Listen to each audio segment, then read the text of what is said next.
దేవునికి వందనాలు, స్తోత్రం కలిగిన గాక. కూడి వచ్చిన సంఘ బిడ్డలకి, స్థానీయ సంఘ కాపాడికి, ఊర్ల పెద్దలు చిన్నలకి, రాయగడ నుంచి వచ్చిన దేవుని పిల్లలకి, అలాగే పుట్టూరు వచ్చిన దేవుని పిల్లలకి, ఫేస్బుక్లో వాట్సాప్లో దేవుని వాక్యం ఆలకించిన అందరికీ ఎప్పుడు వేరట వందనాలు.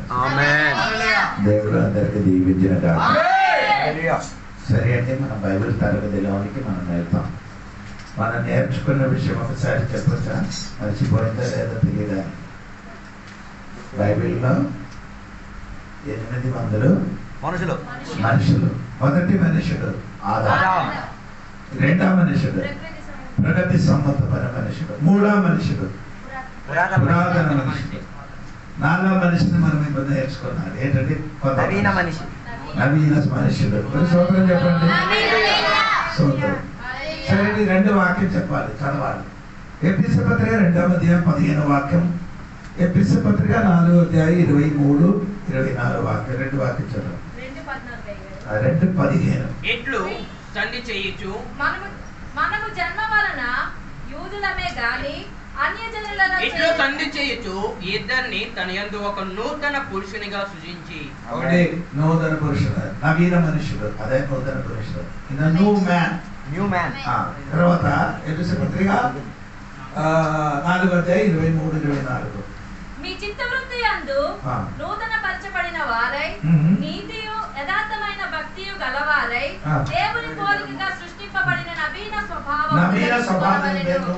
అక్కడ కూడా అదే రాయబడింది. రెండు మనుషులు అక్కడ రాయబడింది. ఒకటి నవీన మనిషి అంటే నూతన మనుషులు. నో మ్యాన్ అంటే 2 విధం. అక్కడ ఎఫెసీయుల పత్రిక 2వ అధ్యాయం 15వ వాక్యంలో రాయబడిన ఆ నూతన మనుషుడు, ఎఫెసీయుల పత్రిక 4వ అధ్యాయంలో 23, 24లో రాయబడిన మనిషినికి చిన్న ఒక 2 భాగం ఉంది. ఆ వాక్యంలో 2 భాగం ఉంది. ఒకటి ఎఫెసీయుల పత్రిక 2వ అధ్యాయము 15వ వాక్యంలో రాయబడినది. అదొక గుంపులకి చెప్పిన మాట. అంటే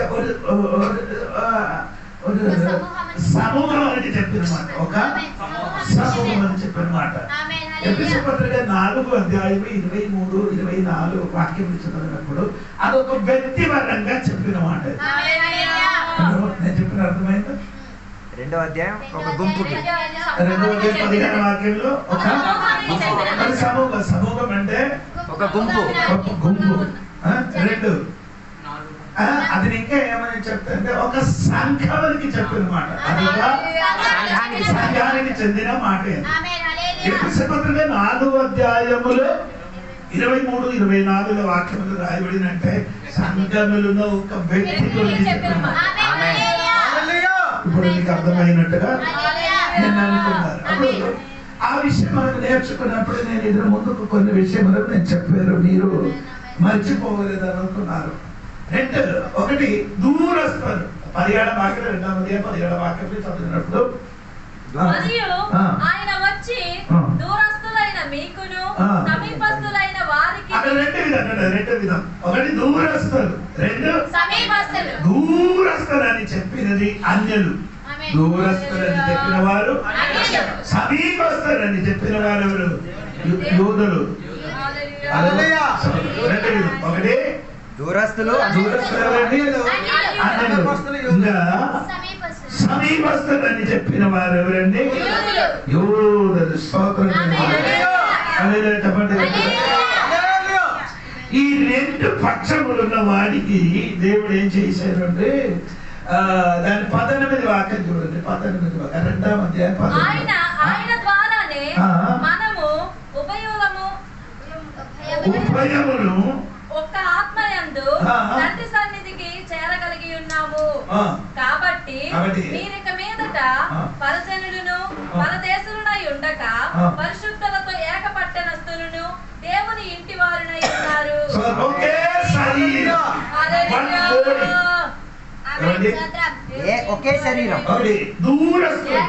రెండు సమీపస్థులు. ఇంకా 18 వాక్యములు చదివినప్పుడు అక్కడ కాదు, 18 వాక్యములు ఉభయమని చెప్పిన వారు ఎవరు? ఇరు వర్గాలు. అది రెండు అన్యులు యూదులు. ఆ ఉభయములకి దేవుడు ఏం చేయాలి? ఒక శరీరంగా మార్చాడు. అది దేవుని సంఘం, అది దేవుని సంఘం, అది కొత్త మనుషులు. దూరస్థులైన వారు ఉభయములకి దేవుడు ఏం చేశారు? కలిపారు. అందుకని దేవునికి నేను గట్టిగా కలిపారని 14వ వాక్యం చూడండి. 14వ వాక్యం ఆయన ఉండి మీకు మీకంటే అందరికి మీకు నాకు నాకంటే యోధులకి ఉండిన ఏముంది? ఏముంది? ద్వేషం అంటే శత్రుత్వం. అదే అర్థం తెలుసు. అది నేను మీరేమో శత్రుత. అప్పుడు అన్యులకి యూదులకి ఏముంది? శత్రుత్వం ఉంది. అంటే యూదులు ఎప్పుడు మనం నమ్ముతున్నారంటే మనమే దేవుడు దగ్గరే కూర్చున్న వాడు, మనకే దేవుడు ఉన్నారు, మనకే దేవుడు మాట్లాడుతున్నారు. ఎందుకంటే నేను ఆ రోజు చెప్పాను, యూదులకి 9 విధములున్న ఆశీర్వాదం వాళ్ళ చేతులు ఉంటుంది. ఎందుకు ఏంటంటే అబ్రహాం వారిది, అంటే ధర్మశాస్త్రం వారిది, యేసుక్రీస్తు 6 నుంచి వచ్చారు. ఇదన్నీ అంటే నేను చెప్పిన మాట మీరు మర్చిపోలేదని అనుకున్నారు. రోమపత్రిక 4:5 వాక్యములు మీరు చదవండి. మెల్లమెల్లగా చదువుతా మీకు అర్థమవుతుంది. త్వరగా సమయం పోతున్నది. వీరు ఇశ్రాయేలీయులు ఒకటి, దత్తపుత్ర 2, మూడు మహిమ, 4 నిబంధన, 5 ధర్మశాస్త్రము, 6 ప్రధానము, అర్చనాచారాదులు, 7 వాగ్దానం, 8 పితరులు వీరి వారు శరీరమును బట్టి క్రీస్తు వారిది. కానీ చూడండి, ఇది మొత్తం వారికి, మనకేం లేదు, అన్యులకేం లేదు, ఇదేమీ లేదు. అన్యులంటే చెప్పిన మనమండి. యూదులంటే సున్నతి చేయదు వారు. ఏంటి యూదులంటే? సున్నతి మీరంటే ఆ మగ పిల్లల రాసి అయినా అక్కడ ఉన్న ఒక చర్మం కట్టి చేయనదే సున్నతు. అలాగే సున్నతి చేసిన వాడు దేవుని బిడ్డలంటే ఆ వారు అనుకోని ఇది మొత్తం వారిదే. ఏది? ఇశ్రాయేలు, ధర్మశాస్త్రము, మహిమ, దత్తము, నిబంధన, పృథులు, వాగ్దానము, యేసయ్య వారికి మనకేమో సున్నా. వారికి 9 ఉన్నాయి, మనకి అన్నిటికీ యూదులకి సంబంధం లేదు. అన్నిటికీ యూదులే మీరు కూడా అన్నిటి చేతుల నుంచి ఏం చేయను, పుచ్చుకోలేదు. అది మాత్రం లేదు, అన్నిటికి చూస్తూ కుక్క అని పిలుస్తున్నారు. అన్నిటికి ఏం చెప్తున్నారు? స్తోత్రం. ఇదే శత్రుత్వం. ఈ శత్రుత్వం దేవుడే చేశారు. అదే 2:14 వాక్యములో ఆ శత్రుత్వమైనదే ఆ దేశం దేవుడు ఏం చేశారు? కొట్టివేశారు. ఆయన మరణం. యేసు ప్రభు సిలువ మరణించిన 2 చేయి చూడండి. 2 చేయి చూడండి. ఒక పక్క అన్నిటికి, ఇంకొక పక్క యోధులకి. 2 పక్షములు ఉన్న వాడికి కనిపడానికి యేసు మధ్యవర్తిగా ఆ సిలువ మరణం వలన ఉభయములకి దేవుడు ఏం చేశారు? కలిపేశారు. కలిపిన కాబట్టి మరణం జరిగింది. యూదుల కోపం మొత్తం యేసయ్య మీదకి వచ్చింది. మనం ఇప్పుడు అందరూ ఒకటి అయిపోయింది. అందరు ఇప్పుడు అంటే ఇప్పుడు దేవుడు తిన్న పిల్లలు అందరికి, అందరి దేవుడు సన్నిధి కాపులు లేదు, దొరలు లేదు, బ్రాహ్మణులు లేదు, కుల పిచ్చి లేదు, మత పిచ్చి లేదు. అందరూ ఒకటి. ఈ రెండింటికి దేవుడు మోల్డ్ చేయలేదు, మోల్డ్ చేయలేదు. దేవుడు రెంటికే చేసిన అగ్నిలే చేశారు, తరలింపు చేశారు. అగ్నిలే చేశారు. బంగారం అగ్నిలు వేసినప్పుడు ఏమవుతుంది? రామచంద్ర దగ్గరికి బంగారం ఇస్తే అగ్ని పట్టులు ఏమవుతుంది? కరగదీస్తాడు. కరగదీసి వేరొక రూపంగా మార్చాడు. ఈ రెండు కులములకి, యూదులకి అన్యులకి వేరొక కులం. అది యేసయ్య శరీరంలో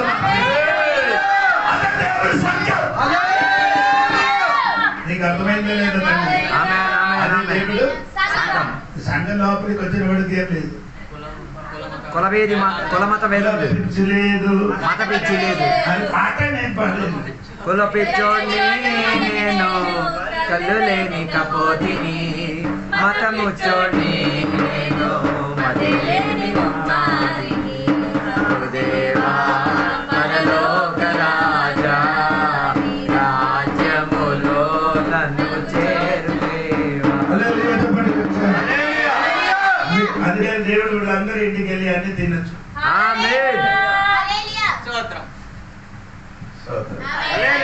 అందరికి ఇప్పుడు కూడా అది ఉంది. వారి దగ్గర నీళ్ళు తాగరు, వారి దగ్గర అన్నం వారి ఇంటికి అడిగొట్టరు, వారి దగ్గర డబ్బులు తీసుకోకూడదు, వారి దగ్గర దూరంగా నిలబడాలి, ఇంటికి రాకూడదు, ముట్టకూడదు, చూడకూడదు, రాకూడదని వారి సమాజం చెప్పినప్పుడు యేసయ్య సమాజం ఏం చెప్పారు?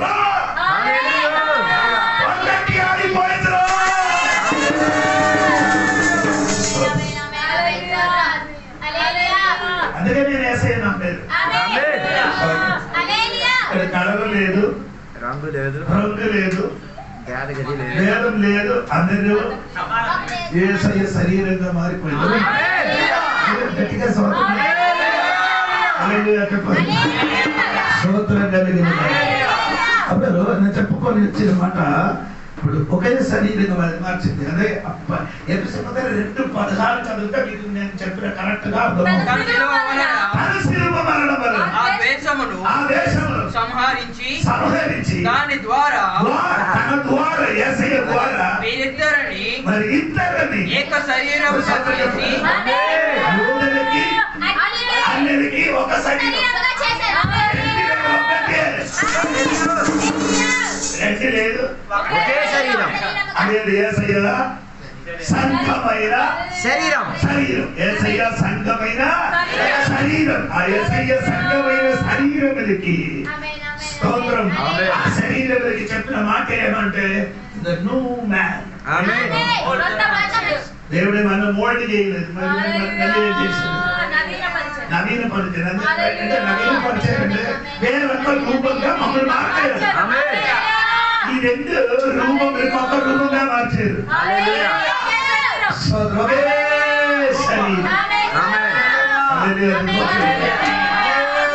యేసు ప్రభువు బిడ్డలకి చెప్పిన వేరు నవీన మనుషులు.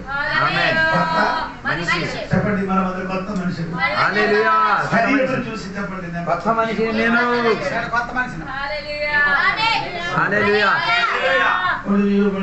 అప్పుడు మారు మనిషి పొందినప్పుడు అలాగా ఉన్నారు, ఇప్పుడు కూడా అడగనే తర్వాత ఇస్తాను.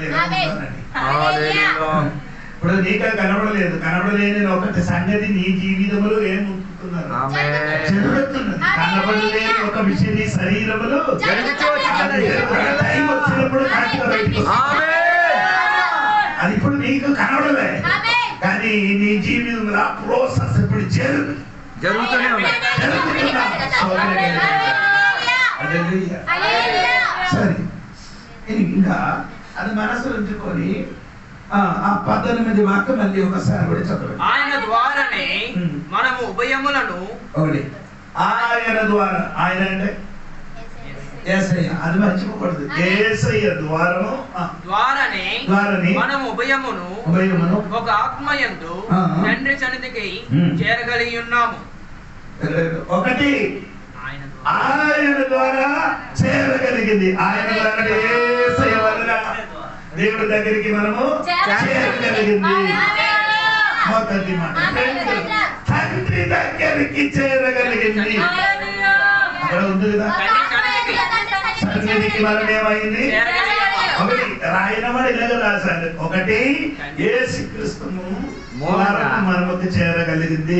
రెండు తండ్రి సన్నిధికి చేరగలిగింది.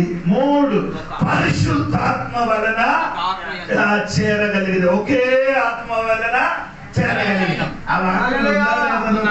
ఆయన ద్వారానే మన ఉభయమును ఒక ఆత్మయందు తండ్రి సన్నిధికి చేరగలిగింది. ముగ్గురు వచ్చారు. చేరగలిగింది. 18 వాక్యాలు సాధించారు. ఆయన ద్వారానే మనము ఉభయములను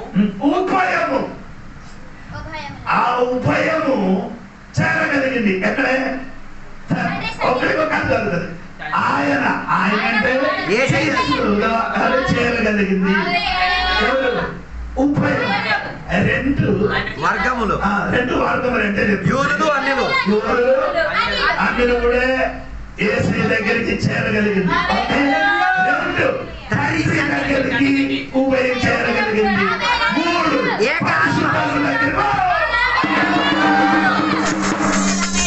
యేసయ్య దగ్గరికి తండ్రి సన్నిధికి ఏక ఆత్మ ద్వారా ఉభయులు యూదులు అన్యులు. వాక్యములు 4 విధములున్న చోటలికి మనం ఏం చేరగలిగింది. నీకు అర్థమైందమ్మా? ఎన్న గొప్ప వాక్యం అండి. ఈ పండుగ సమయంలో మర్చిపోకూడదండి. దేవుడు సన్నిధికి మనం చేరగలిగింది. దగ్గరికి చేరగలిగింది. పరిశుద్ధాత్మ దగ్గరికి చేరగలిగింది. మన ఇవి ఉభయములు చేరగలిగింది. మా దేవుడు ఎందుకు సంఘం స్తోత్రం ఎలా చేయగలిగింది అని కూడా తెలియాలి. మరి మీకు దేవుడికి ఎవరి పత్రిక చూడండి. ఎవరి పత్రిక 10వ అధ్యాయము 10:20 వాక్యం చూడండి. 10:20 వాక్యం. సహోదరులారా, యేసు మన కొరకు ప్రతిష్ఠించిన మార్గమున అనగా నూతనమైనదియు జీవము కలిగినదియు ఆయన శరీరమును తెర ద్వారా ఏర్పరచబడినదియునైన మార్గమున ఆయన రక్తము వలన పరిశుద్ధ స్థలమునందు ప్రవేశించుటకు. చెప్పొచ్చు కదా.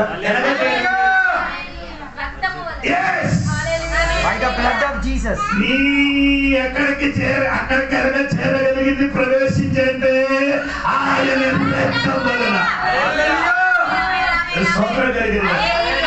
యేసయ్య దగ్గరికి ఎలాగ చేరింది? యేసయ్య రక్తం వలన. తండ్రి దగ్గరికి ఎలాగ చేరగలిగింది? ఆయన రక్తం వలన. పరిశుద్ధ దగ్గరికి ఎలాగ చేరగలిగింది? ఆయన రక్తం వలన. ఉభయం ఎలాగ చేరగలిగింది?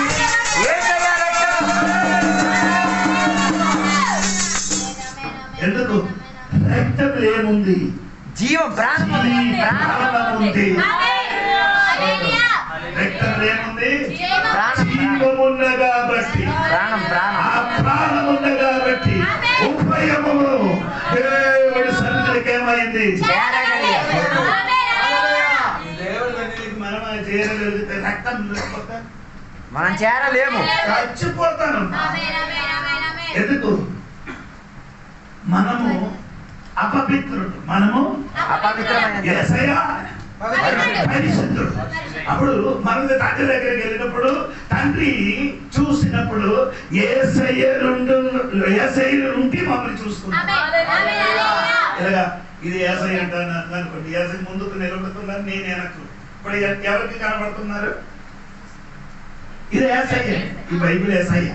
వెనకలి జోడి పాస్టర్ నిలబడుతున్నారు. ఇప్పుడు మీకు ఎవరికి కనబడుతున్నారు? అప్పుడు యేసయ్యకి చూసినప్పుడు వెనక నిలబడిన జోడి పాస్టర్ సూపర్.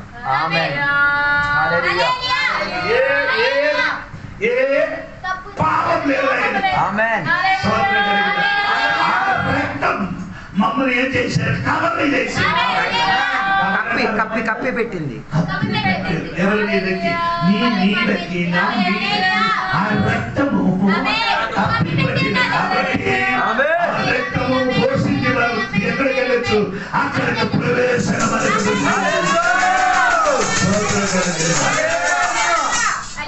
అక్కడికి ప్రవేశం దొరికితే అక్కడికి ప్రవేశం మనకు లేదు. వెళ్తే మనకి చాలా రాయి కొట్టి చంపాలి. అన్యులు కాబట్టి. అన్యాయులు కాబట్టి ఇప్పుడు కొట్టడానికి వీలు లేదు. ఎందుకంటే ఉభయులు మనం ఆ రక్తం మన మీదకి పడిన కాబట్టి. దేవునికి స్తోత్రం చెప్పండి గట్టిగా. చెప్పాలి గట్టిగా. ఆ రక్తము మన మీదకి ప్రోక్షింపబడింది కాబట్టి. 9:21 వాక్యం కూడా చదవండి. ఏప్రిల్ 9:21 వాక్యం కూడా. అదే విధముగా గుడారము మీదను సేవ పాత్రలన్నిటి మీదను ఆ రక్తమును ప్రోక్షించెను. మరియు ధర్మశాస్త్ర ప్రకారము సమస్త వస్తువులను రక్తము చేత శుద్ధి చేయబడిననియు రక్తము చిందింపకుండా పాప క్షమాపణ కలుగును. స్తోత్రం చెప్పాలి. రక్తం చిందింపకుండా పాపం క్షమించాలంటే అరటి పండొద్దు, కొబ్బరికాయ వద్దు, మేకలొద్దు, పావురం వద్దు, ఏమొద్దు. తంత్ర మంత్రాలు ఏమొద్దు. తంత్ర మంత్రాలు ఏమొద్దు. ఇంకేం అవసరం లేదు. ఏమొద్దు. అరటి పండ్లొద్దు, కొబ్బరికాయ వద్దు, మన మేకలొద్దు, పావురం వద్దు, పన్నీ వద్దు. అంటే రక్తం నీకు పాపశ్రమ దొరికిందేగా. లేదు పాపశ్రమ దొరకాలండి ఇక్కడ నుంచి అక్కడికి వెళ్ళాలి. ఇక్కడ మీరే మీకు కొందరికి తెలుసు. అక్కడ వెళ్ళి ఒకసారి ముడిగితే ఏం జరుగుతుంది? పాపశ్రమ అలాగైతే ముడిగి ఇక్కడికి వచ్చి మళ్ళీ పాపి మళ్ళీ ఎక్కడికి వెళ్ళి ఆఖరిగా ఎన్నిసార్లు నీటిని ముడిగితే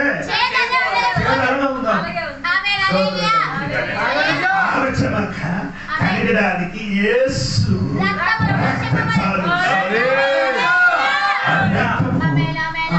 మరి యోహాను సువార్త 1:17 మొదటి యోహాను పత్రిక 1:17 యేసు రక్తం సకల పాపముల నుంచి సమస్త పాపముల నుండి మనల్ని కడిగి వేయును. యేసు రక్తము ప్రతి పాపము నుండి అన్ని పాపముల నుండి మనలను పవిత్రులుగా చేయును.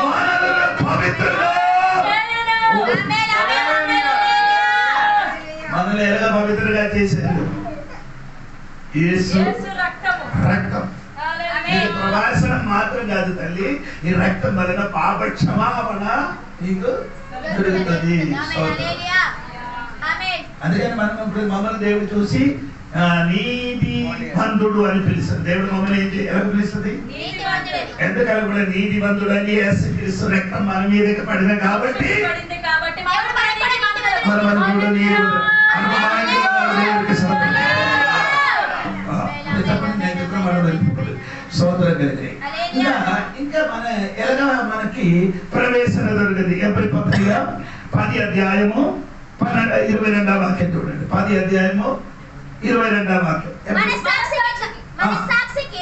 కల్మషము తోచుకొనున్నట్లు ప్రోక్షింపబడిన హృదయముల గలవారమును నిర్మలమైన ఉదకముతో స్నానము చేసిన శరీరములను గలవారమునై ఉండి విశ్వాస విషయములో సంపూర్ణ నిశ్చయత కలిగి యథార్థమైన హృదయముతో మనము దేవుని సన్నిధానమునకు చేరుదము. దేవుడి సన్నిధికి ఎలాగా చేరింది?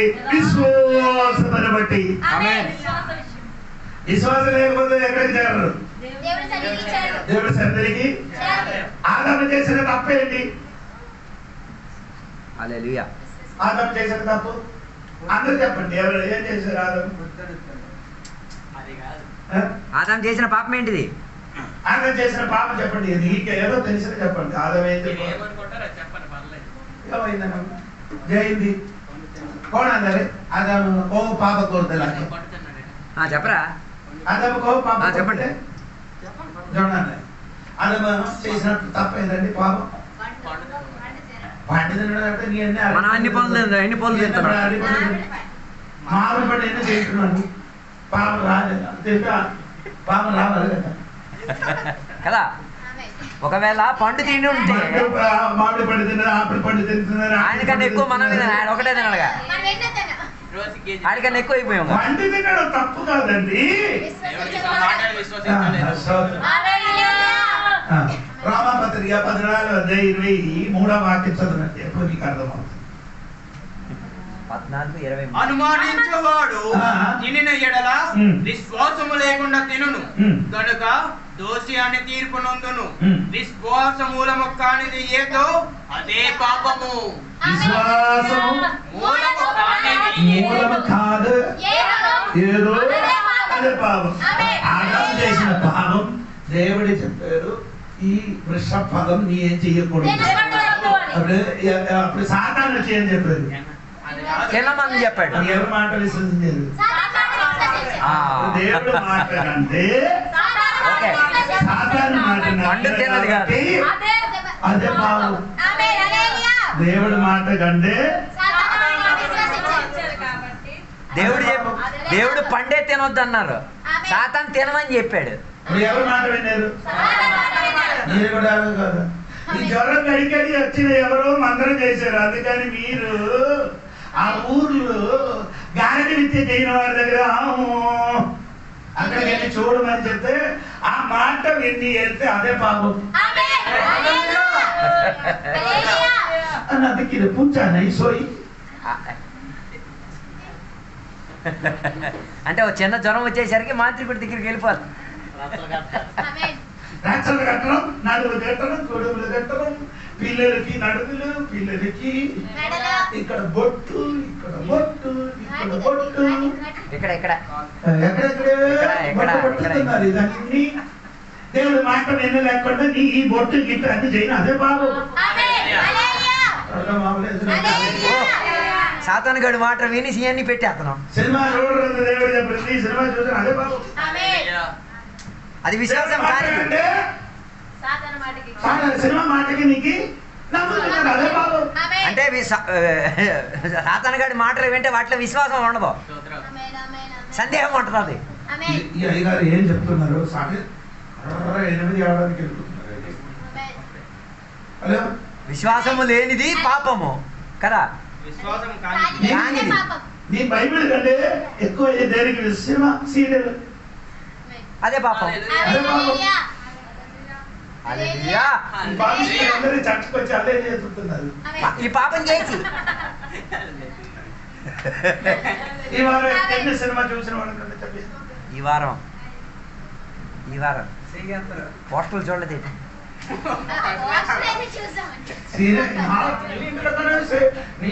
టీవీ నా ఇంట్లో ఉండదు. టీవీ అంటే నాకు ఇప్పుడు ఎక్కడ నొక్కాలంటే తెలియదు. ఆన్ చేసి ఎన్ని నెలలు అయ్యింది. న్యూస్ కూడా వినడం లేదు, మనకి టైం లేదు, చూడలే. మీరు టీవీ చూసే భోజనం చేసేది. వేసే వచ్చినప్పుడు అలాగే ఉంటాం. టీవీ చూసి విశ్వాస అయిపోయిన విశ్వాస. నాకు సినిమా చూడడం, టీవీ చూడడం అంటే అలర్జీ లేదు, కానీ పరలోకం వెళ్ళాలని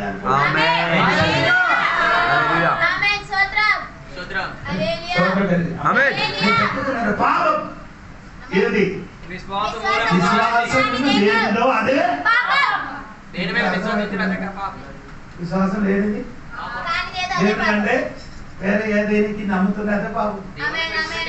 దేవుడు చెప్పినది కంటే ఎక్కువ సినిమా సీరియల్ నడుముకి కట్టడం, మెడమకి ఒకసారి మీరు ప్రార్థన చేయడానికి రక్ష అడుగున్నాడు. 8 లక్షలు ఇలాంటి ప్రాబ్లం అంటే కొడుకు చనిపోయాడు రా బాబు, కొడుకు చనిపోయాడు కాబట్టి రాత్రి పడుకున్నప్పుడు ఆ దయ్యం వచ్చి ఏం చేసినాడు, ఇంటికి పడుకున్న వాడికి మంచం మీద కిందకి పడేసాను. ఏం చేసినాడు?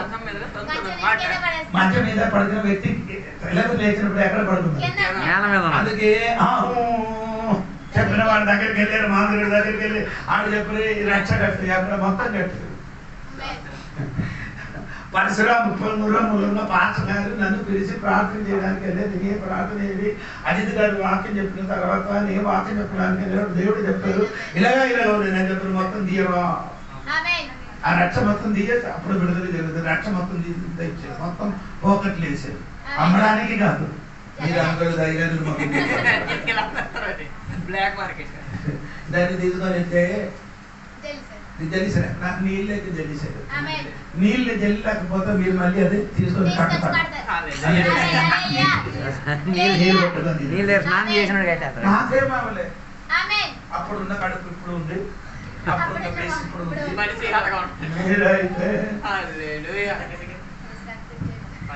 లోకంలో ఉన్నవాడు కంటే ఈడికి ఏం చేయాలి? ఈడేం చేస్తాడు? సాకారు కంటే పెద్దవాడు నాలో ఉన్నారట. లోకంలో ఉన్నవాడు సాకారు, దానికంటే పెద్దవాడు ఎక్కడ ఉంది? పనికి రాదురా ఈ పని.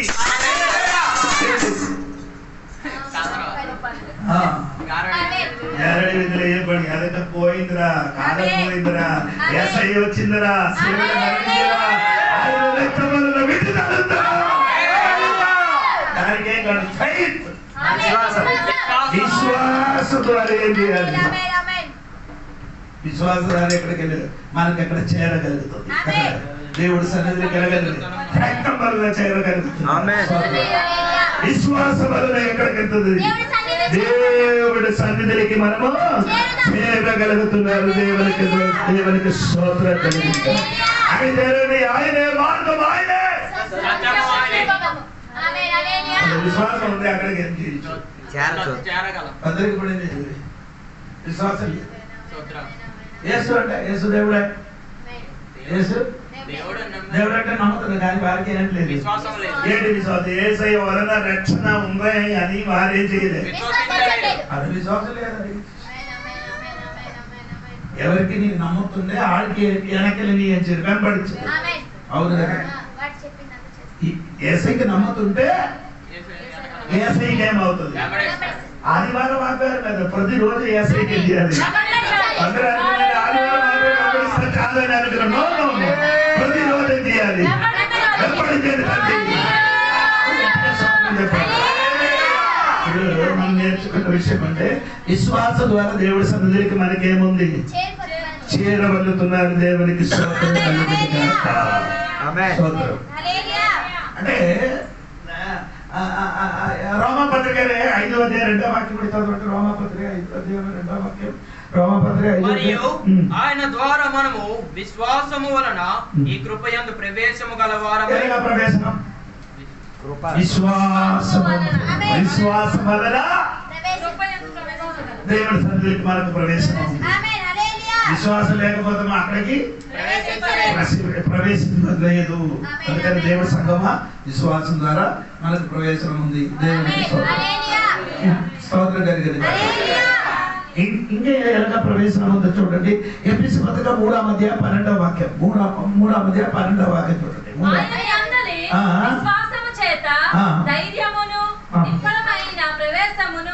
అక్కడికి వెళ్ళడానికి మనకి ధైర్యంగా ప్రవేశం. ఎవరి దగ్గరికి వెళ్ళడానికి? మా దేవుడు చంపడానికి ఉన్న దేవుడు.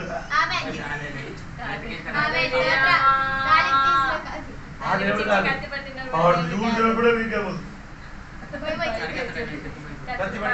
మా దేవుడు అంటే కృప కలిగిన దేవుడు. దగ్గరికి వెళ్ళి మనకేం తెలియదు, తండ్రి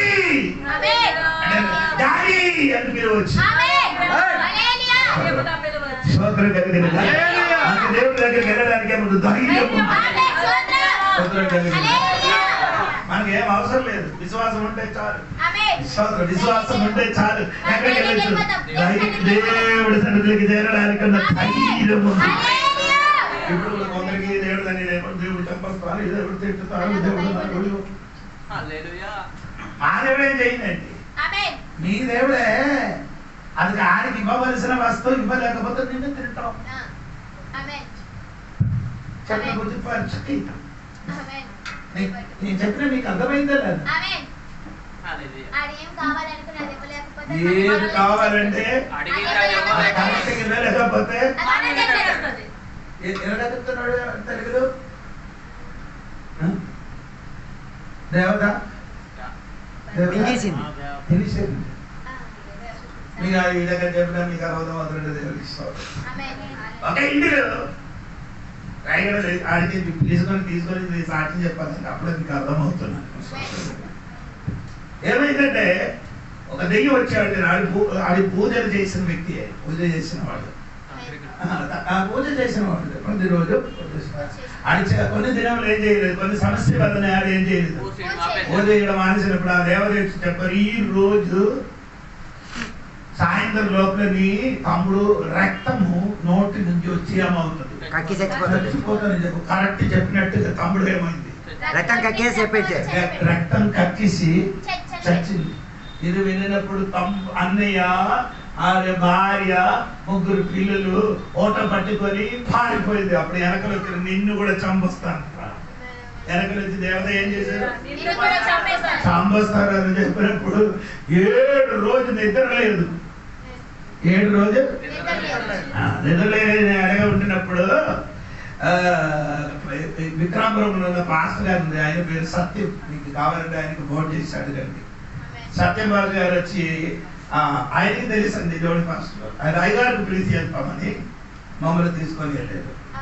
7 రోజు అయింది, ఏం లేదు.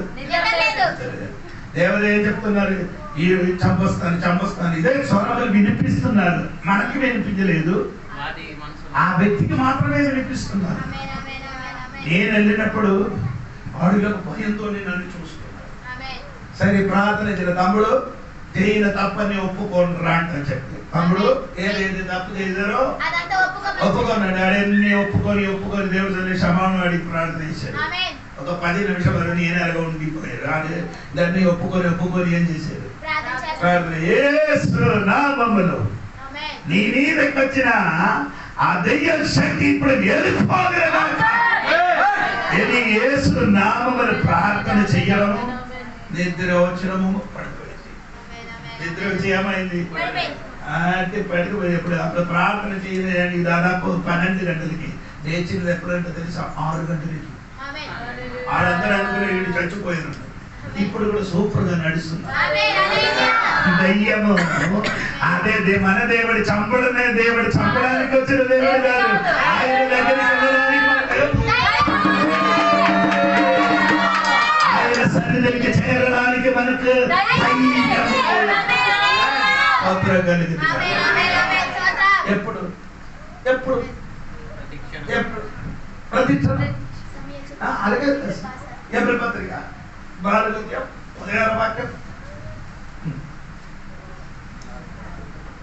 త్వరగా సమయం పోతున్నారు. మనము కనికరింపబడి సమయోచితమైన సహాయము కొరకు కృప పొందునట్లు ధైర్యముతో చేరుతాము. కనుక మనము కనికరింపబడి సమయోచితమైన, అంటే ఆ పదములకు అర్థం అంటే చెప్పండి, సమయోచితమైన సమయం అంటే ఎప్పుడైనా ప్రతి క్షణము, దానికి ఏం లేదు, సమయం లేదు.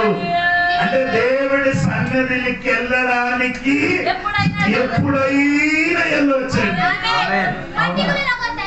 దానికి వెళ్ళడానికి ఏం లేదు.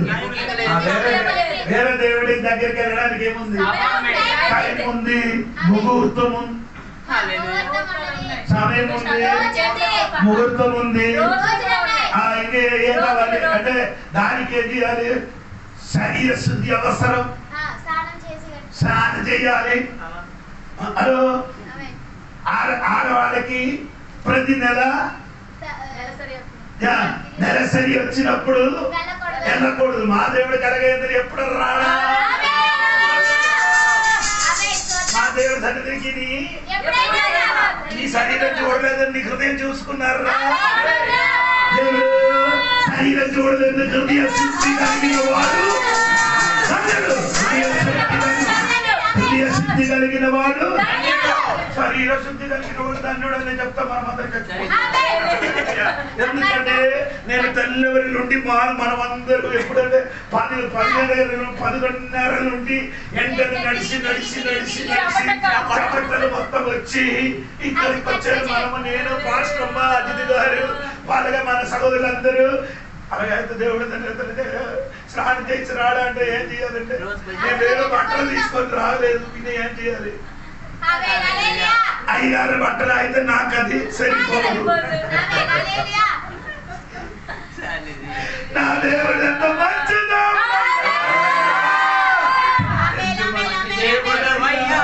యేసయ్యా చింతలన్నీ తీరేనయ్యా యేలేగా ఎంత మంచి దేవుడవయ్యా యేసయ్యా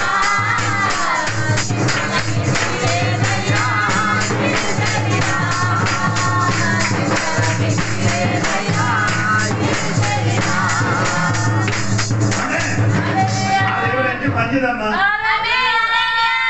స్త్రీలకి జరిగిన నెలసరి అడగండిరా. అవును కదా, రక్తస్రావ స్త్రీ యేసయ్య దగ్గరికి వచ్చి ఏం చేసింది?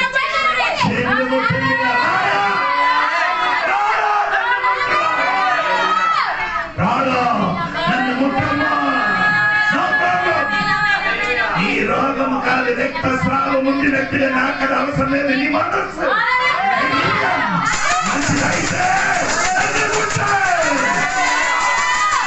యేసయ్యా మంచి దేవుడయ్యా. ధైర్యం ఉంది యేసయ్య దగ్గరికి.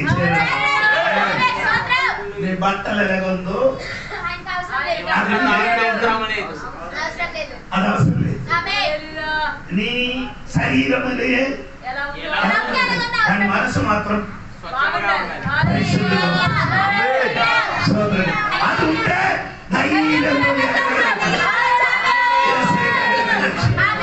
ఎప్పుడు సమయోచిత సమయం, సమయోజనమైన సమయం ఎప్పుడు అప్పుడు రాత్రి 12 ఓకే, లేదా రాత్రి 3 గంటలు ఓకే, 10 గంటలు ఓకే, తెల్లవరి ఓకే, ఎప్పుడు అప్పుడు ఎప్పుడంటే అప్పుడు యేసయ్య దగ్గరికి వెళ్ళి ధైర్యంగా వెళ్ళొచ్చు.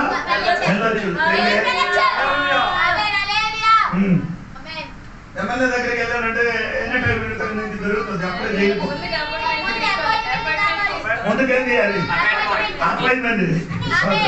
డాక్టర్కి చూడాలంటే అప్పుడు ఈ డాక్టర్కి చూడడం అవసరం లేదు. అప్లైన్మెంట్ ఎప్పుడు అవసరం ఉంటే అప్పుడే అది రాయవచ్చు, విక్రమం అవ్వచ్చు, అది ఎవరి సముద్రం నుండి తిరగవచ్చు, ఇంటిని కూర్చి తిరగవచ్చు, ఆ టైం నుంచి వెళ్ళవచ్చు.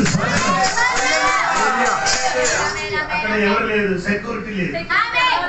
అక్కడే ధైర్యంగా వెళ్ళొచ్చు.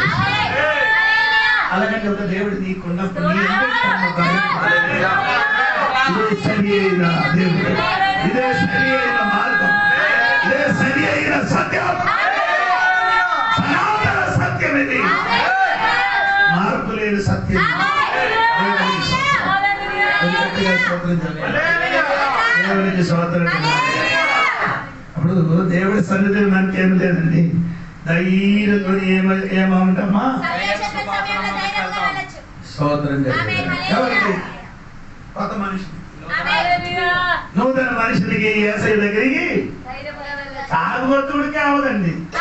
అక్కడ రావాలి వచ్చి పడిపోతుంది.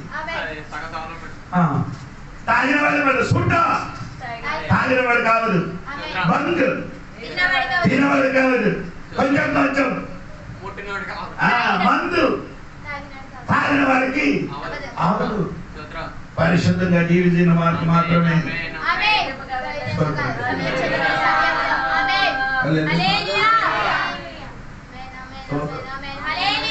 సరే, ఇంకా 2-3 మాటలు చెప్పి సమయం పోయిన కనుక దేవుడికి స్తోత్రం కలిగింది. అమ్మా చెమ్మ అమ్మ 2వ ఎపిసోడ్ 2:19 వాక్యం చూడదు. 19 కాబట్టి మీదట పరజనులను చెప్పండి. ఇంకా మీదట మీరెవరు కాదు, ఈ ప్రవేశం చెందిన బిడ్డ ఇన్ని ఇంకా మీదట ఎవరు లేదు. పరజనులు కాదు, జనులు కాదు. ఎంత పరజనులు అంటే అవుట్ సైడర్స్, ఏలియన్స్ కాదు, ఏలియన్స్ కాదు. పరజనులు కాదు, మనవాళ్ళు సొంత మనుషులు.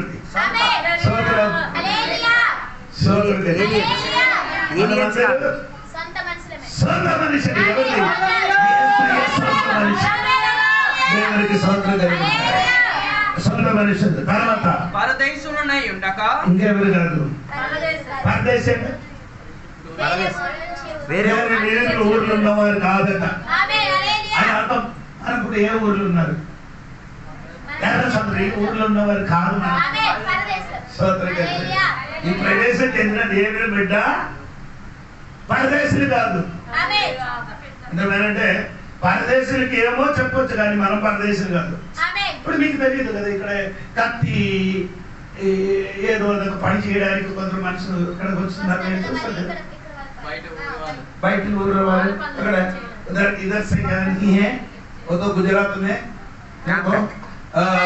भोपाल में, राजस्थान में आने वाला है इधर काम करने के लिए. ऐसे वाला नहीं है. మనం అలాంటి వాడు కాదు. పరదేశి కాదు.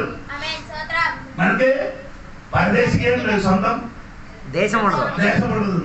మనకి సొంత దేశం ఉంది, తండ్రి ఉంది, దేవుడు ఉంది, దేశం ఉంది.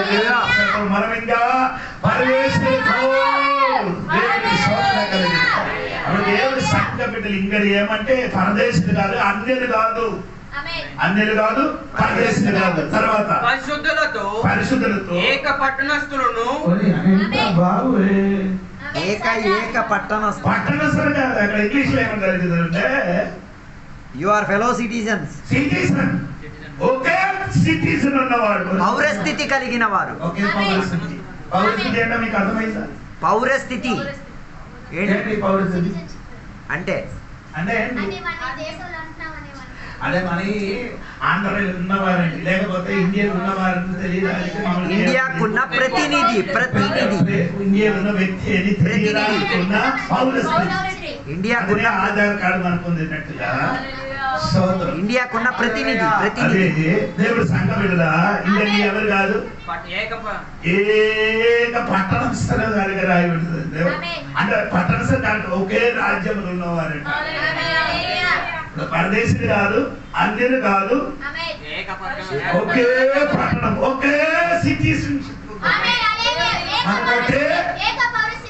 మనకందరికి ఒకటే సిటిజన్షిప్, పౌరస్థితి ఉన్నవారట. ఎక్కడ మనకి రెండు పౌరస్థితి, ఇక్కడ ఒకటి అక్కడ. అవునా లేదా? లేదు, మీకు అర్థమవుతుంది. లేదు అదే వాక్యం నాకు కావాలి. ఫిలిప్పియ గ్రంథం 3:21 వాక్యం చూడండి. ఫిలిప్పియ గ్రంథము 3:23 వాక్యం 21. ఓకేనా? మన పౌరస్థితి పరలోకమందున్నది. మన పౌరస్థితి ఎక్కడ? సోదరు చెప్పండి, సోదరు చెప్పండి, గట్టిగా చెప్పాలి. మన పౌరస్థితి ఎక్కడ ఉంది? పరలోకం ఉంది, ఇక్కడ కాదు. ఎక్కడది? పరలోకమందు ఉన్నవాడు దేవునికి స్తోత్రం. అన్యులు కాదు, రెండు పరదేశులు కాదు, ఒకే ఏక పట్టణస్థులు. మనకు ఒక పౌరస్థితి ఉంది స్వర్గములో. ఎంతమందికి అర్థమైంది? మనకు పౌరస్థితి స్వర్గములు ఉండినట్టుగా ఎంతమందికి అర్థమైంది నాకు తెలియదు. దేవునికి స్తోత్రం కలిగిన దేవునికి స్తోత్రం.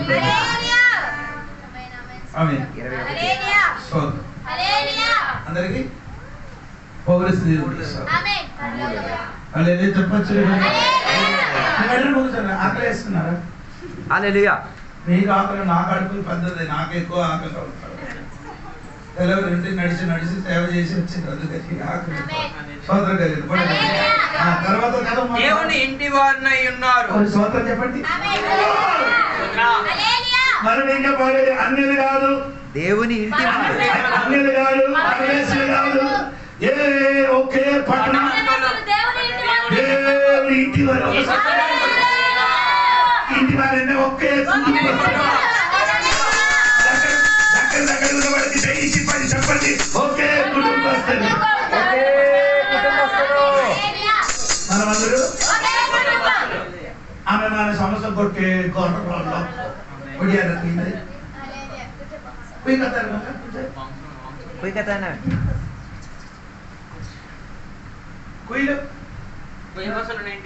ఓకే ఇల్లు అందరూ ఒకే ఏమంటారు కదా? కుటుంబం అని దాన్ని. మనందరూ ఒకటే అంటారు కదా కుటుంబం. జాతపరచు. దానికి ఏంటని? ఓకే ఇజ్జు ఓకే ఇజ్జు ఇజ్జా ఓకే ఇల్లుకి ఏమంటారు? ఒక కుటుంబం. ఆమె పోనండి, నేను చెప్పలేదు పోను. ఇప్పుడు భూమిలో ఉన్నది 3 కుటుంబస్థలండి. ఇప్పుడు భూమిలో ఉన్నది వారి నుంచి వేరే వేరే కుటుంబస్థలు వచ్చారు. ఎవరి నుండి? 3 అది నేను చదువుతా మీకు అర్థం. ఆదికాండము 10 అధ్యాయం 1 వచనం చూడండి. ఆదికాండం 10 అధ్యాయం 1 వచనం. ఇది నోహావు కుమారులకు షేము హాము యాఫెతు. హలో, అంటే ఈ జల ప్రళయం వలన భూమిలో ఉన్న మనిషికి దేవుడు ఏం చేశాడు? చంపేశారు. కొంతమందికి అందరికీ నాశనం చేశారు. ఆ ఓడలు 8 మందిని ఏం చేశారు? ప్రవేశించారు. ఆ 8 మందిలో నోహావు 3 కొడుకు పేరు ఇప్పుడు చదువు కుమారుల పేరు సేమ్, హామ్, యాఫెతు. ఈ 3 కుటుంబస్తుల నుంచి వేరే వేరే మెయిన్గా ఈ 3 కుటుంబస్తులు భూమిలో ఉంది. ఈ 3 కుటుంబస్తులు ఉన్నవారు ఈ కుటుంబం ఉంది. దేవుని సంఘమైన కుటుంబం. ఆ 3 కుటుంబం నుండి వచ్చిన వారందరూ కుటుంబం నుండి దేవుని చూడండి. అపోస్తలుల కార్యం 8 అధ్యాయం 22వ వాక్యం చూడండి. 8 అధ్యాయము 22వ వాక్యం. కాబట్టి ఈ నీ చెడుతనము మానుకొని మారు మనసు నుండి ప్రభువును వేడుకొనుము. 22వ అధ్యాయం అపోస్తలుల కార్యం 8:22. కాబట్టి ఈ చెడుతనం మానుకొని మారు మనసు నుండి ప్రభువును వేడుకొనుము. ఒకవేళ నీ హృదయ ఆలోచన క్షమింపబడవచ్చును. నీవు ఘోర దుష్టత్వంలోను దుర్నీతి బంధకంలోను ఉన్నట్లుగా నాకు కనబడుచున్నదని చెప్పాను. అందుకు సీమోను మీరు చెప్పిన వాటిలో ఏదియు నా మీదకి నేను చెప్తానండి అమ్మా. ఆయన పేరు అక్కడ ఉందని మీరు చూడండి. 26వ వాక్యం నుండి చదవండి. 26వ నీవు లేచి దక్షిణముగా వెళ్ళి యెరూషలేము నుండి గాజాకు పోవు అరణ్య మార్గమును కలుసుకొనమని ఫిలిప్పుతో చెప్పగా అతడు లేచి వెళ్ళెను. అప్పుడు అథియోపియాలో రాణి అయిన అథియోపియాలో రాణి అయిన అందగా కింద మంత్రి ఆమె యొక్క ఎథియోపియాలోనున్న వ్యక్తి, ఐథియోపియాలో ఉన్నవాడు మారు మనసు పొందారు. అదే ఎవరి కుటుంబమైన హాము కుటుంబములు పుట్టినవాడు. ఎవరండి? హాము కుటుంబంలో పుట్టినవాడు. ఆయన ఎవరు? ఆ మంత్రి పేరండి నపుంసకుడు. ఆయన ఏ కుటుంబస్తులండి? హాము కుటుంబము నుండి చెందినవారి. హాము కుటుంబము నుండి చెందినవారి సోదరు. రెండవది అపోస్తలుల కార్యం 9వ అధ్యాయం చూడండి. సౌలు, అవును కదా? సౌలు రెండవది కుటుంబస్తులు ఎవరేనండి? సౌలు, షేము, హామ్. స్తోత్రం స్తోత్రం చెప్పండి. దేవునికి స్తోత్రం, దేవునికి స్తోత్రం చెప్పండి. సౌలు షేము వంశములు పుట్టినవారే, ఆ కుటుంబములు చెందినవారే. స్తోత్రం. ఈ అపోస్తలుల కార్యం 10 అధ్యాయములు కొర్నేలియు అని చెప్పబడిన శతాధిపతి ఉంది. ఆయన యాఫెతు భవన కుటుంబస్తులు చెందినవారు. నేను ఇప్పుడు చెప్పిన అర్థమైందా? ఎవరు? నపుంసకుడు. ఇథియోపియాలో ఉన్నవాడు సేమ్ సారీ హామ్ వంశావళి. దేవునికి స్తోత్రం. హాము. రెండవది సౌలు సేము వంశావళి ఉన్నవాడు. మూడవదే కొర్నేలియోస్ యాఫేతు వంశములున్న వాడు. ఈ మూడు కుటుంబములు ఉన్నవాడు ఒకే కుటుంబంలోనికి వచ్చేది. అర్థమైందా లేదా? ఏది కుటుంబం? దేవుని కుటుంబమునికి వచ్చేది. చెప్పండి, ఈ మూడు కుటుంబములున్న వాడే భూలోకములు అక్కడికి చిదరి నివసించున్నారు. ఆ కుటుంబములున్న వారందరూ ఎక్కడే వచ్చింది? దేవుని కుటుంబం, దేవుని సంఘంలో.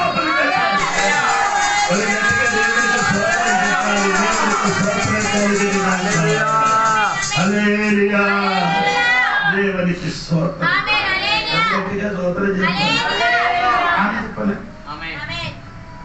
ఎఫెసీయుల పత్రిక 3:14 కూడా వాక్యం చూడండి. ఎఫెసీయుల పత్రిక 3:14 పరలోకమందును భూమి మీదను ఉన్న ప్రతి కుటుంబము. అంటే హలో స్తోత్రం చెప్పండి కదా. స్తోత్రం చెప్పండి. ఈ దేవుని సంఘమైన కుటుంబములు ఉన్నవారు కొందరు ఎక్కడ ఉంది? కొందరు ఎక్కడ ఉంది? పరలోకమన్నారంటే ఈ కుటుంబం కొందరు ముందుకు ముందు ఏమైంది? అనగా నా భార్య కూడా చనిపోయి కుటుంబం ఉన్నది. ఇంకా కుటుంబంలో ఉన్నవారు మనమందరే.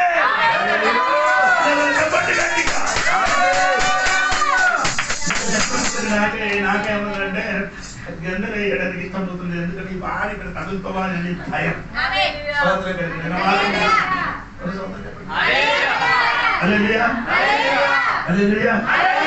అప్పుడు కొందరు ఎక్కడ ఉంది?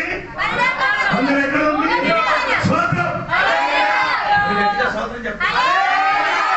నీకు అర్థమైందా? కొందరు పర్లోకంలో ఉన్నారు, కొందరు ముందుకు చనిపోయి ఎక్కడికి వెళ్ళిపోయారు. కొందరు ఇక్కడ ఎక్కడ ఉంది? ఇదిగో ఇక్కడ ఉంది. ఇదిగో ఈ చివరి చాలా స్థలంలో నివసించున్నారు.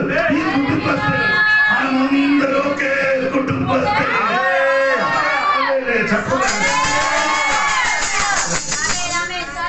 అవునా లేదా? ఆమె చెప్పండి. దినంలో యేసు ప్రభు తన శిష్యులతోని ప్రార్థన చేయడానికి ఎత్తైన కొండకి వెళ్ళారు. ఎవరెవరికి వెళ్ళారు?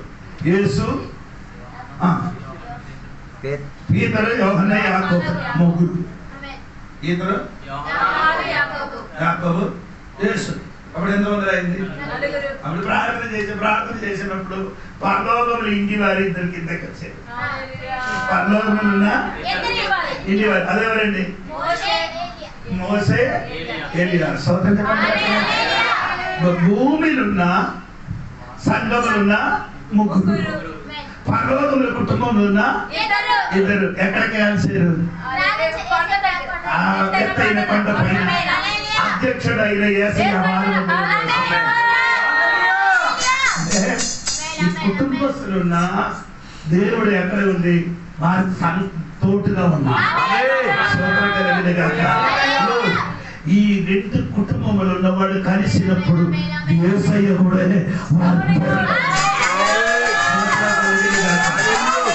అదే విధంగా ఒక దినములు మనం ఈ రెండు కుటుంబంలో ఉన్నవాడు ఒక దినం కలిసిపోతాడు.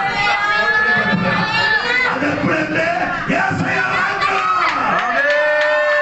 రెండు కుటుంబాలు ఉన్న పిల్లలు ఒకే సమయంలో ఏమవుతున్నారు? ఇప్పుడు మీరు అంటున్న ఐదారు చెప్పారు మనకు గులపించలేదు ఏంటంటే అదేనా చెప్పారు. మూడు కుటుంబాలు ఉన్నవారు కూడా ఈ సంఘంలో వచ్చినప్పుడు ఒక కుటుంబం అయితే, మూడు కుటుంబములు ఉన్నవాడు వచ్చినప్పుడు దేవుడి కుటుంబం పేరు మారింది. సేన కుటుంబం కాదు, యాఫేతు కాదు, హాము కుటుంబం కాదు, యేసయ్య కుటుంబం. దేవుడి కుటుంబస్తులు మనము. ఈ కుటుంబస్తులకి చెప్పిన పేరు ఏమనగట తెలుసా?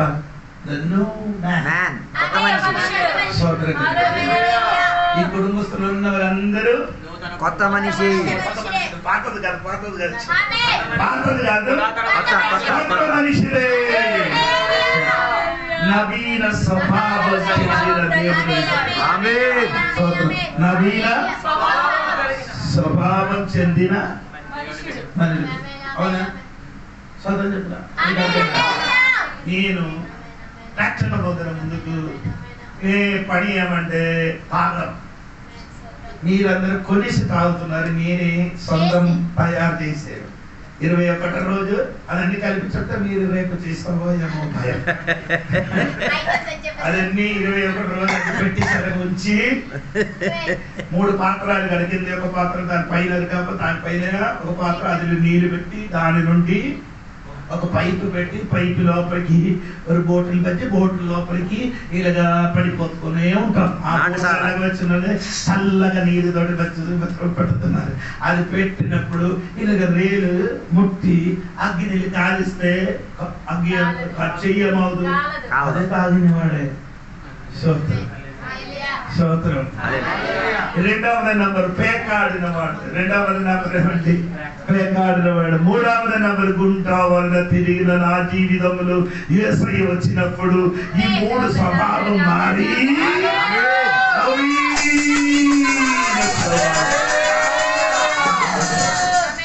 అప్పుడు ఎప్పుడు ఏంటంటే సిగరెట్ తాగిన సిగరెట్. ఏ సిగరెట్ అంటే చార్బినార్, మీకు అందరికీ తెలియదు.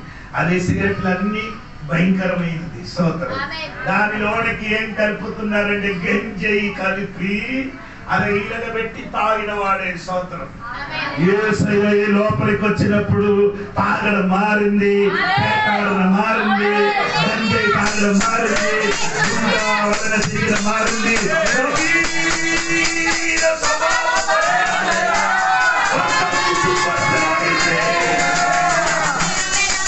ఇప్పుడు అన్నిలు కాదు, అన్నిలు కాదు, పరదేశులు కాదు, ఏక పట్టణస్థులు దేవుని ఇంటి వారిగా మారింది. ఇప్పుడు నా పేరు దేవుని ఇంటి వారు. అవునా లేదమ్మా? కాదు. ఆ దెయ్యం పట్టిన మనిషినికి ఏం పేరు పెట్టిస్తున్నారండి? సేన అని పిలుస్తున్నారు. కానీ యేసయ్య వచ్చి ఆయన పేరు మార్చినప్పుడు పేరు మారింది. ఏమంటే ఇప్పుడు సేన కానీ దేవుడు ఉన్న మనుషుడు ఆయన యేసయ్య వచ్చినప్పుడు బట్టలు ధరించలేని వాడు, ఎక్కడ సమాధి లోపల నివసించిన వాడు యేసయ్య వచ్చి బాధపడినప్పుడు బట్టలు ధరించుకొని యేసయ్య కాలు కింద కూర్చున్నారు. యేసయ్య ప్రార్థన మునుపున రాయితోటి సొంత శరీరం ఏం చేశారు? కొట్టుకున్న వాడు, గాయపరిచిన వాడు జీవితంలో యేసయ్య వచ్చినప్పుడు గాయపరిచిన పేరు మార్చి దేవుడి బిడ్డ తాగులవాడి ఇంటికి ఏం పేరు పెడతాం? తాగులవాడి ఇంటికి తాగుబోతు వాడి ఇంటికి మీరు ఎలా పిలుస్తున్నారు? నాశనమైన ఇల్లు, నాశనమైన ఇల్లు అని పేరు పెట్టారు. కానీ యేసయ్య వచ్చినప్పుడు ఏమైంది? శుభకరమైన ఇల్లుగా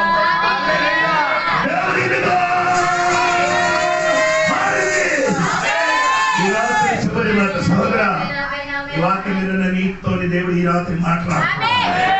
నీ స్వభావం మార్చడానికి లోకంలో ఏ శక్తికి ఆవదండి. యేసయ్య రెక్కలు యేసయ్య మీద నమ్ముకుంటే ఈ రాత్రి నీ స్వభావం మారుతుంది, నీ జీవితం మారుతుంది, నీకు కొత్త పేరు దొరుకుతుంది, నవీన స్వభావం వస్తుంది, ఇంటి వారిగా మారుతుంది, దేవుడి ఇంటి వారిగా మారుతుంది, పౌరస్థితిగా మారుతుంది. అది నీ అందరి యేసయ్య దగ్గర కన్నా యేసయ్య పిలుస్తున్నారు. ఈ వాక్యం అందరం తలను ఉంచుకున్న రాత్రి వేళ నవీన స్వభావం చెందిన మనుషులుగా మనం ఈ పగటి వేళ దేవుడు మనల్ని మార్చారు. ఈ రాత్రి వేళ 1 నిమిషం అందరం సమర్పించుకుందాం. దేవా, విశ్వాసము ద్వారా నన్ను దేవుని ఇంట్లో చేర్చినందుకు స్తోత్రం. విశ్వాసము ద్వారా నన్ను యేసయ్య కలిపినందుకు స్తోత్రం. విశ్వాసము ద్వారా తండ్రి సన్నిధిలోకి మమ్మల్ని కలిపినందుకు స్తోత్రం. విశ్వాసము ద్వారా దేవుడు మనల్ని ఏక ఆత్మగా పరిశుద్ధాత్మతో కలిపినందుకు స్తోత్రం. అందుకే ఈరోజు మీరు కొత్త నవీన మనిషిగా మార్పు చెందగలిగి తీరారు. మరి ఆదాం అని పిలువబడిన మనిషిని కాము, ప్రకృతి సంబంధమైన మనిషివి కాదు, ఆ పాత మనిషివి కావు, ఇక నీవు నవీన స్వభావం చెందిన మనిషివి. అందుకే నవీన స్వభావం చెందిన నీవు విశ్వాసములో నడిచి తీరాలి, విశ్వాసాన్ని హత్తుకు తీరాలి, విశ్వాసముని ఏం చేయాలి? ఆధారం పెట్టుకు తీరాలి. నవీన స్వభావం చెందని వారు ఏం చేసి తిరుగుతారు? విశ్వాసం లేని దానిని పట్టుకొని పాపం చేసి తిరిగినప్పుడు మనం దేవుని బిడ్డలుగా నవీన స్వభావం పొందిన వారు విశ్వాసములో రోజుకు రోజు అభివృద్ధి పొంది తీరాలి. విశ్వాసములో క్రీస్తునంతటిగా ఎదుగుదల పొందుకు తీరాలి. విశ్వాసములో బలపడి తీరాలి. అందుకే బైబిల్ సెలవిచ్చిందన్నమాట, గింజంత ఉన్న విశ్వాసం చాలు, ఎలాంటి పెద్ద కొండైనా ఏం చేసి తీరొచ్చు, పడవేసి తీరొచ్చు. అందుకే రాత్రి వేళ దేవునికి సన్నిధిలో అప్పగించుకుందాం. దేవునికి చెప్తాం, దేవా నన్ను నవీన స్వభావములకు మార్చు దేవా, నేను కొత్త వాడిగా మారి తీరాలి, నీ ఇంటి వాడిగా మారి తీరాలి, నీతో సమమై మారి తీరాలి, నీ దగ్గర ఉన్న పౌరస్థితి నేను పొందుకు తీరాలి. నా పౌరస్థితి పరలోకానికి చెందినదే, నేను దేవుని యొక్క కుటుంబానికి చెందిన వాడినే, నేను దేవుని యొక్క సంఘానికి దేవుని శరీరానికి చెందిన వాడినే. అలాంటి ఒక నవీన స్వభావముతో మమ్మల్ని నిలబెట్టినందుకు స్తోత్రం దేవా.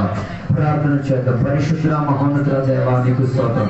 ఈ రాత్రి వేళ నీ వాక్యాంశాల ద్వారా మాతో మాట్లాడినందుకు స్తోత్రం దేవా. నన్ను మీ సొంత ఇంటిలో నన్ను చేర్చినందుకు స్తోత్రం. శ్యామైన కుటుంబస్తులను చేర్చినందుకు స్తోత్రం. రామన్న కుటుంబాలను చేర్చినందుకు స్తోత్రం. న్యాఫేత్ అన్న కుటుంబస్తులను చేర్చినందుకు స్తోత్రం.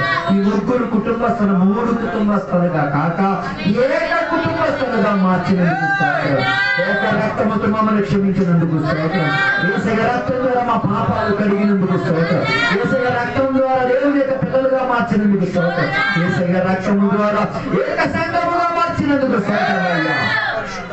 అలా మమ్మల్ని నవీనపరచినందుకు స్తోత్రం. అలా మమ్మల్ని దేవ కుల భేదం కలిగిన మమ్మల్ని, మత భేదం కలిగిన మమ్మల్ని, దేవో భేదాలు చెంది రంగు భేదాలు కలిగిన మమ్మల్ని దేవో ఏక పురుషునితో కలిపినందుకు స్తోత్రం. ఏక దేవునితో కలిపినందుకు స్తోత్రం. ఏక రాజ్యములో చేర్చినందుకు స్తోత్రం. ఏక పౌరస్థితిలో తీసుకొచ్చినందుకు స్తోత్రం. ఏక కుటుంబం లోపల చేర్చుకున్నందుకు స్తోత్రం. ఇలా మమ్మల్ని నవీనపరిచినందుకు స్తోత్రం. ఇలా మమ్మల్ని మార్చినందుకు స్తోత్రం. ఇలా మమ్మల్ని చేర్చుకున్నందుకు స్తోత్రమయ్యా. ఇలా కృపాసింహాసనం మందు మమ్మల్ని తోడుకొచ్చినందుకు స్తోత్రమయ్యా. ఇలా గాన ప్రతిగానం దేవునికి ఉచ్చరింపు సత్యముతో స్తోత్రం కొనియాడడానికి వాక్యం ఇచ్చినందుకు స్తోత్రమయ్యా. అలా మమ్మల్ని నవీనతలతో ముందుకు కొనసాగింపు చేయమయ్యా. దేవ విశ్వాసం కానిదేది మాకు వద్దయ్యా. విశ్వాసం కానిది మేమేమి ఎంచుకోకూడదయ్యా. విశ్వాసానికి ఆధారం కానిది ఏది మాకు వద్దయ్యా. నవీన స్వభావం పొందిన మేము విశ్వాసములో బలపడి తీరాలి. విశ్వాసము మా వెనికిడులో పనిచేసి తీరాలి. విశ్వాసం మాలో వృద్ధి తీరాలి. విశ్వాసంలో మేము పరిపక్వత పొంది తీరాలి. విశ్వాసములో మేము పోరాడి తీరాలి. విశ్వాసములో మేము ధైర్యం చెందిన వారిగా మారి తీరాలి. విశ్వాసమే మా జీవితానికి ఆధారమయ్యా. ఈ రాత్రి వేళగా దేవుని యొక్క బిడ్డలందరికీ కూడా సహాయం చేసినందుకు స్తోత్రమయ్యా. నన్ను సహాయం చేసినందుకు స్తోత్రం. మా అందరికీ నవీనతతో నడిపించినందుకు స్తోత్రమయ్యా. ఇంతసేపు వాక్యం బోధించిన సేవకులను దీవించినందుకు స్తోత్రం. స్థానిక సంఘ కాపురిని దీవించినందుకు స్తోత్రం. స్థానిక సంఘ బిడ్డలను దేవుడు దీవించినందుకు స్తోత్రం. ఆరాధన పాల్పంచుకున్న బిడ్డలందరినీ కూడా దీవించినందుకు స్తోత్రం. ఈ గ్రామ నివాసులందరినీ కూడా దేవుడు సహాయం చేసినందుకు స్తోత్రం. వారికి కూడా దేవ ఈ నవీన స్వభావంలోకి తీసుకొచ్చినందుకు స్తోత్రం. వారు కూడా విశ్వాసానికి ఆధారం చెందే ప్రక్రియలో విశ్వాసం కాని దానిని ఏమి ఎంచుకోలేనట్టు మమ్మల్ని సహాయం దయచేయండి దేవా. ఈ వినలతో నింపినందుకు స్తోత్రం.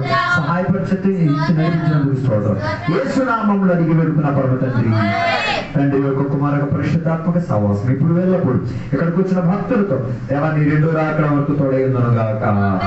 యేసు రక్తమే జయం, యేసే వాక్యమే జయం, యేసు నామమే సంపూర్ణ జయం కలుగును గాక. గట్టి శబ్దంతో 3 సార్లు లేచిద్దామా? శక్తి మనం జీవించిన దేవునికి సాధన చేద్దాం. మళ్ళీ మార్చినందుకు సాధన చేద్దాం. విశ్వాసాన్ని ఎంచుకోవడానికి